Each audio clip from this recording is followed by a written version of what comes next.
My name is Jessica. I'm 25 years old, and I live alone in a small house just outside of Austin, Texas. It's a cozy place, perfect for someone like me who enjoys peace and quiet. But tonight, I'm wishing I didn't live here by myself. It started around 10 p.m. I was curled up on the couch, watching a movie, when I heard a faint noise coming from the basement. At first, I ignored it, convincing myself it was just the old furnace. It makes weird noises sometimes, like it's groaning and creaking as it kicks on. But this was different. It sounded more like footsteps. I paused the movie and strained to listen. The sound came again, a soft thud, followed by what sounded like something dragging. My heart began to race. I knew I should just lock my bedroom door and call the police, but I couldn't shake the feeling that I was being ridiculous. Maybe it was a raccoon or some other animal that had somehow gotten in. Trying to calm myself, I grabbed a flashlight from the kitchen drawer and headed towards the basement door. The house was eerily quiet, each creak of the floorboards under my feet sounding louder than it should. My hands were trembling as I twisted the knob and slowly opened the door. I flipped the light switch at the top of the stairs, but nothing happened. The bowl had burned out a few days ago, and I'd been too lazy to replace it. Swallowing my fear, I took a deep breath and started down the stairs, shining my flashlight ahead of me. The air was cool and damp, carrying the faint smell of mold and dust. When I reached the bottom, I swung the beam of light around, scanning the basement. The place was filled with old boxes, discarded furniture, and cobwebs. Everything looked normal, but then I noticed something that made my blood run cold. A trail of muddy footprints leading from the small window on the far wall to the corner of the room. I felt a wave of nausea as I realized the prints were fresh. Someone had been down here. My mind raced as I tried to think of what to do. I should have turned and run, but my feet seemed glued to the floor. I followed the trail of prints with my flashlight, my heart pounding so loudly I could barely hear anything else. Then, in the corner, I saw him. A man was crouched there, staring at me with wild eyes. His clothes were filthy, his hair matted, and his face twisted into an expression of pure madness. For a moment, neither of us moved, just staring at each other in shock. Then, he lunged at me. I screamed and stumbled backward, nearly dropping the flashlight. I turned and bolted up the stairs, my feet barely touching the steps. I slammed the basement door shut behind me and locked it, my whole body shaking. But I knew that wouldn't hold him for long. I ran to the bathroom, the nearest room with a lock, and shut myself inside.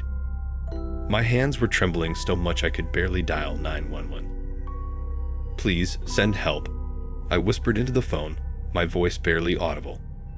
"There's a man in my house. He's in the basement." The operator's calm voice asked me questions, but I could hardly focus on her words. All I could hear was the man's frantic banging on the bathroom door, his muffled shouts growing louder and more desperate.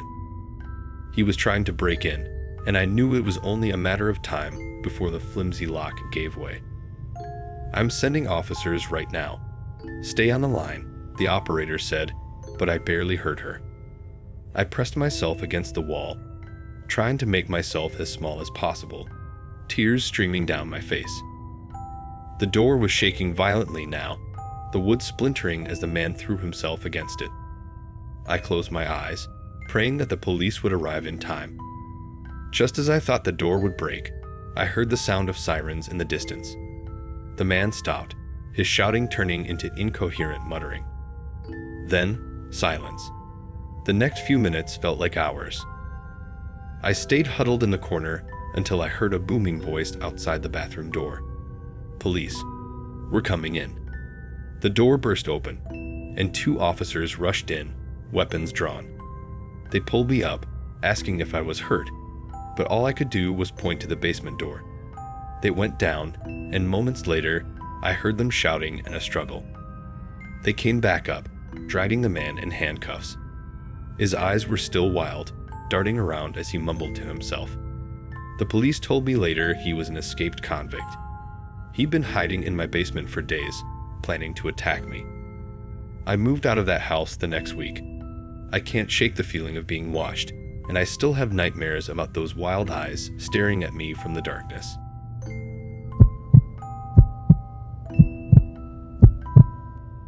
My name is Daniel. I'm 24 years old, and I live with my parents in a small town outside of Cleveland. They're away on vacation this week, so I have the house to myself. I thought it would be fun, a chance to relax and enjoy some peace and quiet. But now, I'm not so sure. On the second night, I was watching TV in the living room when I heard a strange noise. It was a faint thumping sound, like something knocking against the walls. I paused the show, listening carefully. The sound came again, then stopped. I tried to brush it off as old pipes or maybe a rat in the walls, but it left me feeling uneasy. I decided to ignore it and went to bed, but I couldn't sleep. Every time I started to drift off, I would hear a soft, almost imperceptible whispering. It seemed to be coming from somewhere behind the walls, as if someone was speaking in the next room. I lay there, wide-eyed, trying to convince myself it was all in my head. The next day, I tried to forget about it. I went about my day, running errands, and meeting up with some friends. By the time I got home, it was late, and I was exhausted. I thought a good night's sleep would put my mind at ease. But the noises were back, louder this time. The thumping, the whispers, they seemed to echo through the house, bouncing off the walls. I couldn't ignore it any longer. I grabbed a flashlight and decided to check it out, starting in the basement. Our basement is old and musty, filled with boxes of stuff we've collected over the years. I never liked going down there, but I was determined to find out what was going on. I moved through the clutter, shining my light on the walls, looking for any sign of what could be making the noise. Then, something caught my eye. An old bookshelf, pushed up against the far wall, seemed out of place. It looked different from everything else, newer somehow. My curiosity got the better of me, and I started pulling books off the shelves. As I worked, I noticed something strange. There was a thin line, a crack, running along the edges of the shelf. It wasn't just a bookshelf, it was a door. My heart was pounding as I pushed the bookshelf to the side, revealing a small, hidden door behind it.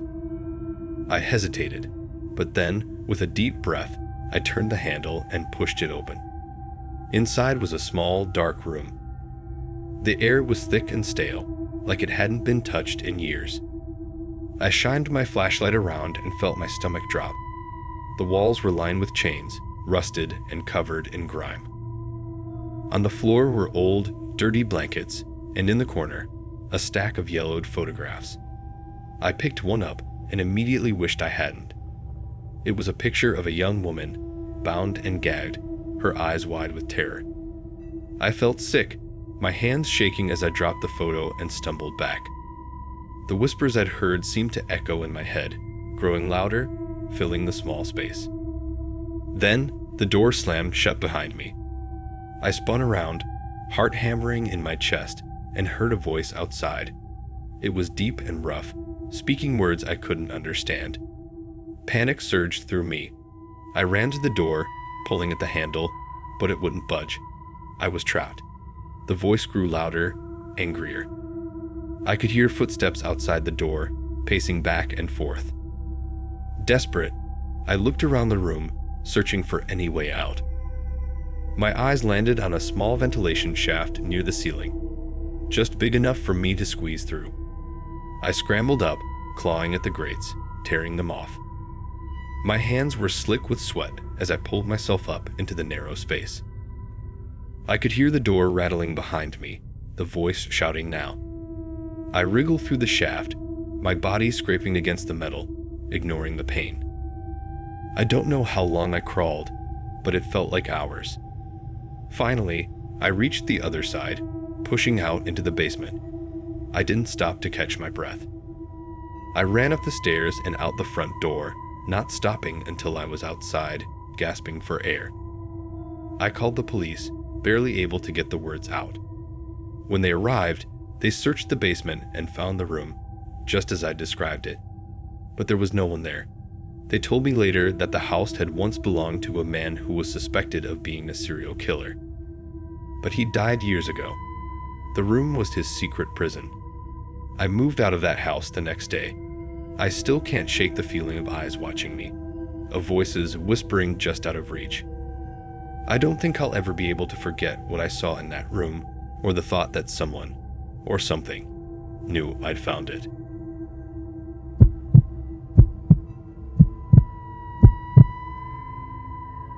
My name is Mark, I'm 28, and I live alone in a small house outside of Pittsburgh. I moved here a few months ago, looking for a fresh start after a rough breakup. The place seemed perfect at first, but then strange things started happening. It began about 2 weeks ago. I was lying in bed one night when I heard a faint thumping sound coming from above. I thought it was just a squirrel or raccoon in the attic. This is an old house, and I'd heard noises before. But as the nights passed, the sounds became more distinct, footsteps, slow and deliberate, pacing back and forth. I tried to ignore it, convincing myself it was just the old wooden beams creaking. Then one night, I heard something that made my blood run cold, soft, almost melodic humming. I lay there, my heart racing, trying to convince myself I was imagining it. The humming stopped abruptly, and everything went silent. I stared at the ceiling, a sense of unease growing inside me. The next morning, I decided to check the attic, just to put my mind at ease. I grabbed a flashlight and pulled down the ladder. As I climbed up, a cold, musty smell hit me. The attic was dark and cluttered with old boxes and furniture left by the previous owner. I shone the light around, not really expecting to find anything. Then I saw it, a small old mattress shoved into a corner, surrounded by empty food wrappers and water bottles. My heart dropped. Someone had been living up here. I felt a wave of panic and backed away, almost tripping over a stack of boxes. As I turned to leave, something on the floor caught my eye. A small, crumpled piece of paper. I picked it up, my hands shaking. Scrawled in messy handwriting were the words, "I've been watching you." I felt sick. How long had this person been up here? How had I not noticed? I stood there, frozen, until I heard it again. The soft, shuffling footsteps. They were coming from behind me. I turned, my flashlight beam shaking as I pointed it toward the noise. In the darkness, I saw him. A gaunt, disheveled man, his eyes wild and fixated on me. He was crouched behind a pile of boxes, staring at me like an animal ready to pounce. Before I could react, he lunged. I stumbled back, my heart pounding. He was thin but surprisingly strong, his hands grabbing at my arms. I swung the flashlight, hitting him in the shoulder. He grunted but didn't let go. I pushed against him, adrenaline surging through me, and managed to break free. I ran to the attic ladder, practically throwing myself down it. I could hear him stumbling behind me, his footsteps loud on the wooden floor. I slammed the attic door shut and ran to my bedroom, locking the door behind me. My hands were shaking so badly I could barely dial 911. The dispatcher's voice was calm, asking me to stay on the line until the police arrived. I could hear the man outside my door, his breathing heavy and ragged. He was whispering something, but I couldn't make out the words. I pressed my back against the door, praying the lock would hold. It felt like hours, but it was only a few minutes before I heard the sirens. The man must have heard them too because the whispering stopped. The next thing I knew, the police were banging on my front door. I rushed out of the room and let them in, gasping out the story as they swept through the house. They found him hiding in the attic, wedged between a pile of old furniture. He was arrested and taken away. The police told me later that he was a homeless drifter who had been living in my attic for weeks, sneaking down during the day when I was at work. He watched me, learned my routine, and waited for the right moment. I moved out the next day.